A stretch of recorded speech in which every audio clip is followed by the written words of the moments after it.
Right now, billions of people are watching the World Cup, the greatest game on earth, the most watched sporting event in human history.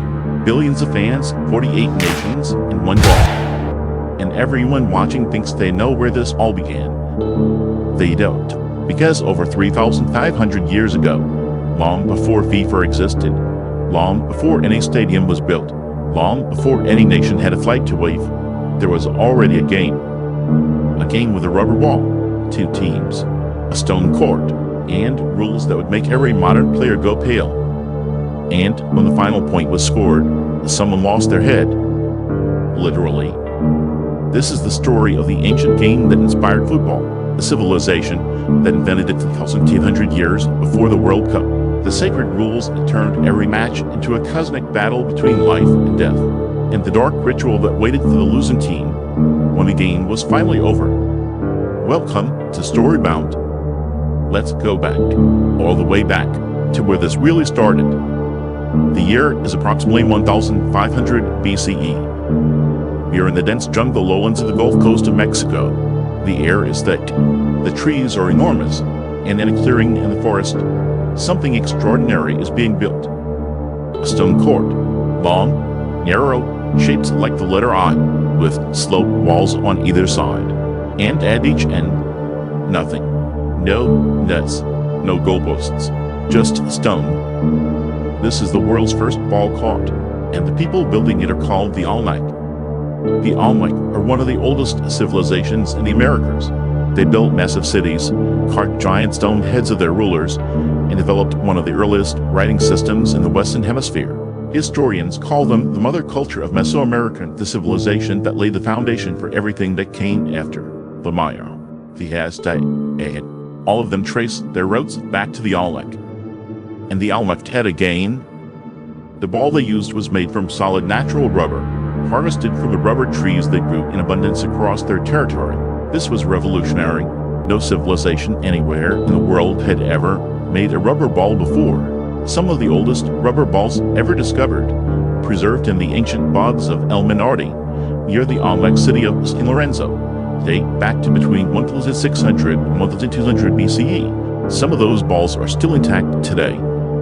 Think about that. A rubber ball made by human hands over 3,500 years ago, still surviving.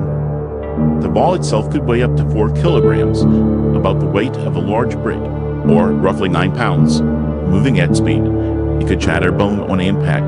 Players wore thick protective yokes around their waists, knee pads, and helmets, because a direct hit from this ball without protection could kill you before the game even officially turned deadly. And here is the first thing that separates this game from everything you know about football. You could not use your hands. You could not use your feet. The ball had to be kept in motion using only your hips, your forearms, and in some versions, paddles. 2 teams competed on the stone court, striking the ball back and forth off the sloped walls, keeping it airborne, keeping it moving, never letting it touch the ground. Scoring varied. In some versions, you earned points by keeping the ball in play longer than your opponent. In the later Aztec version, there was a stone ring mounted vertically high on the wall of the court. If you managed to send that heavy rubber ball through a ring barely wider than the ball itself, the game ended instantly, an immediate win. Historians estimate that in an entire match, this might happen once, maybe never. Ball courts eventually spread across the entire region. Over 1,500 ball courts have been discovered across Mesoamerica, from what is now Arizona in the north all the way down to Nicaragua in the south. The Great Ball Court at Chichen Itza, built by the Maya, is 96 meters long, larger than an Olympic swimming pool. The acoustics are so extraordinary that a whisper at one end can be heard clearly at the other end, over 90 meters away. This was not a casual game played in a field. This was a monument, a temple, a stage. And what happened on that stage was about to get much darker. By the time the Maya civilization rose to its peak, around 200 to 900 CE, the ball game had become something far greater than sport. It had become religion. The Maya had a sacred text called the Papal Vote, the Book of Counsel. It contained their creation mythology, the story of how the world began, how humans were made, what kept the universe in motion. And at the very center of that creation story was the ball game. According to the Papal Vote, Two divine brothers, the hero twins, named Hunhamarpu and Yukabhamarpu, were champion ball players. So good, so passionate, so loud as they played above the earth that they disturbed the lords of Svalbard, the rulers of the underworld. The lords of Svalbard sent a summons. Come down, slay us, prove you are as great as you believe. The hero twins descended into the underworld. They faced trial after trial, chambers of darkness, cold fire, and raised sharp blades, and then they played the ball game against death itself. They lost, and Hunhamarpu was decapitated. His head was placed in a tree as a warning. But the story does not end there. Through a series of miraculous events, too extraordinary to compress into a single sentence, the hero twins were eventually reborn. They returned to the underworld. They played again. This time, they won, and they defeated the lords of death. The corn god was resurrected. The world was renewed, and humans, according to Maya belief, were created from corn dough and the blood of the gods. Do you understand what this means? Every time a Maya player stepped onto that stone court and struck that rubber ball, they were not playing a sport. They were reenacting the creation of the world. The ball moving through the air was the sun crossing the sky. The two teams were the forces of light and darkness, and the court was the boundary between the living world and the realm of the dead. The players were not athletes. They were priests. They were warriors. They were actors in the most sacred performance their civilization knew how to stage. And for certain matches, the most important, the most sacred, the most politically charged, the performance demanded a final act. Let me tell you what the murals show. At Chichen Itza, one of the greatest Maya cities ever built, the walls of the Great Ball Court are covered in carved stone panels, detailed, precise, deliberate. Each panel tells a story. One panel in particular has fascinated and disturbed archaeologists since it was first studied. It shows two teens facing each other. Between them, a round object, and kneeling beside it, a player, head bowed, and standing over that player, a figure holding a blade. Between the two figures, where the ball should be, there is a skull. The message carved into stone 1,000 years ago is unmistakable. The ball and the severed head were the same thing. Historical records confirm what the murals suggest. In certain ritual matches, tied to religious cycles, to political settlements, to the appeasement of gods, the game ended with human sacrifice. The captain of the losing team was decapitated. Skull racks were constructed beside ball courts specifically to display the heads of those sacrificed after games. Archaeologists have found these skull racks at multiple sites across Mesoamerica. And now, here is the detail that changes everything you think you understand about this. In some accounts, it was not the loser who was sacrificed. It was the winner. The winning captain, at the peak of his glory, at the moment of his greatest achievement, was offered to the gods, not as punishment, but as the ultimate honor, the greatest gift a human being could give. Think about that. Beat you trained your entire life. You step onto the court. You outplay your opponent in front of thousands of people. You win. And then you knew. The Aztecs believed that the gods had created the current age, what they called the fifth sun, through self-sacrifice, to keep the sun moving across the sky, to prevent the world from falling into darkness. Humans had to repay the debt with offerings of blood and life. The ball game was a symbolic version of the cosmic exchange. The court represented the universe. The ball's motion echoed the journey of the sun. And the sacrifice at the end was the price of another day of light. Some people even bet their own children on the outcome of games. Losing gamblers became slaves. The stakes were never just about the score.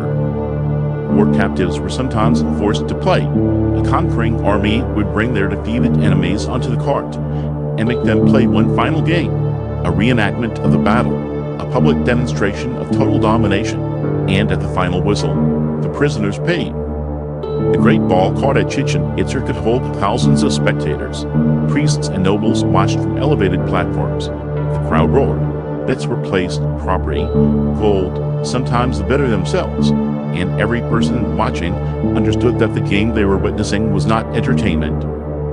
It was a matter of cosmic consequence. In 1571, the Spanish conquistadors arrived in Mesoamerica. They burned the codices, the ancient books. They tore down the temples and built churches on top of them. They outlawed the rituals, erased the languages, and attempted to destroy 3,000 years of civilization within a single generation. And yet, in 1528, just 7 years after the conquest, a group of Aztec ball players were brought to Spain. They performed before the Holy Roman Emperor Charles V and his entire court. The emperor, a man who had seen everything the known world had to offer, reportedly watched in stunned silence. He had never seen anything like it. The Spanish tried to kill the ball game along with everything else.